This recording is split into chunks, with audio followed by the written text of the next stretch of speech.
Hello, beautiful people. It's day number 8. It's almost the end of the day. I forgot to take this video today. I have to get used to doing these in the mornings, but it is my challenge to record a video every day. And most importantly, as I've already said yesterday, to be real, to be authentic, and not try to be, try to be anything than what I am and who I am in that very moment. And most importantly, it's about showing up with vulnerability and honesty and no fake, no like wanting to show up as whatever we sometimes do if we want to appear smart or handsome, or as if we have it all figured out or whatever. So that is a little bit of the intro to this video, and I have no plan of what I was going to say, but before, when I was cooking, we were watching, Coming to America, the movie with Eddie Murphy. In German, it's called Der Prinz von Zamunda. And so the second part is out now, and there's this scene where, his dad has his funeral, but he's still alive. And then in the funeral, while he's getting his eulogy, he decides to die. And so he tells his son, okay, my son, remember my words, and now I'm going to die. And then he dies peacefully, like he falls asleep. And of course, this has a funny connotation in that movie with Eddie Murphy, picture it. But it reminded me, and here I come to my favorite topic again, death, like yesterday on day 7 when I spoke about my friends who died. So today I'm going to speak about this moment of deciding to die, which I've had myself. But here I am still. Isn't that funny? And I think this makes, this whole thing pretty unique. But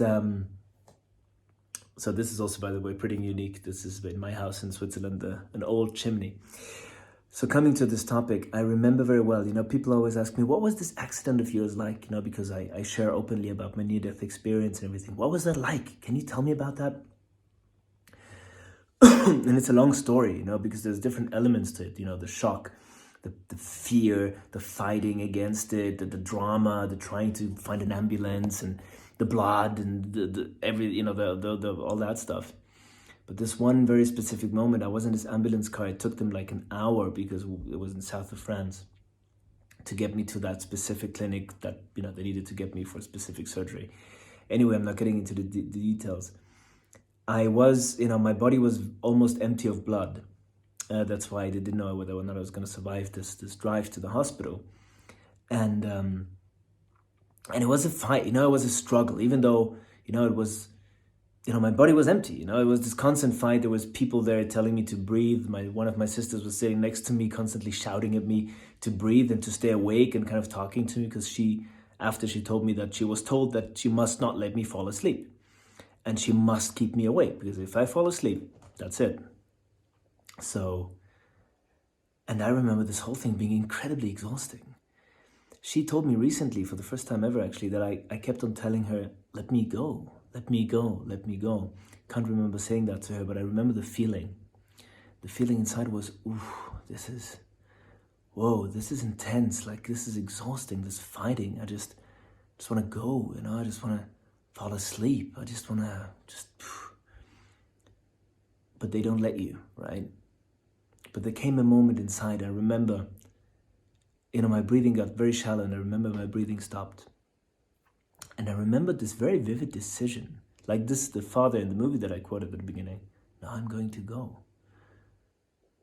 So it's like as if you're holding onto a cliff, and it's like exhausting, and at some point you're like, okay. I remember so vividly when I took that decision. And I just decided I'm done fighting. And that was the moment when I literally left my body, and I saw this whole thing from above. It's so vivid, I wish I could describe this with words. It's so vivid. I saw this, and I knew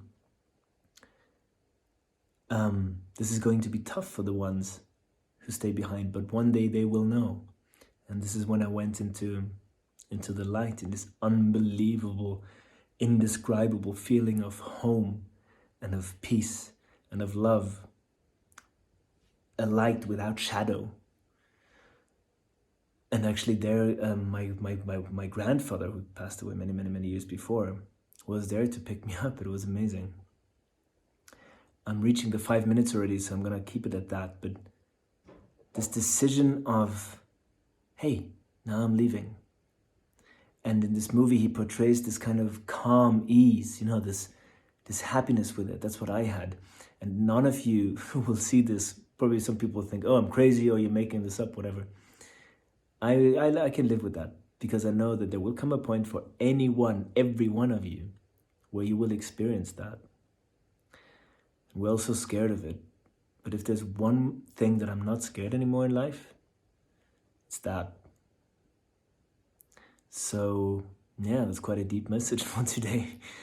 But I will share more about this accident, about the fear of death, and about the light and the near-death experience. But that specific moment to let go, and it's the most peaceful thing. So that is it for today, dear friends. Actually, now that I'm talking about this looks kind of like a light with tunnel, like the tunnel thing, and then you rise above. That's actually, I just noticed this right now. So I leave it to this. I love this challenge, more to come. And at some point I will also not only talk about death, but also about other stuff. But yeah, I love you, and I will see you in the next video. Mwah.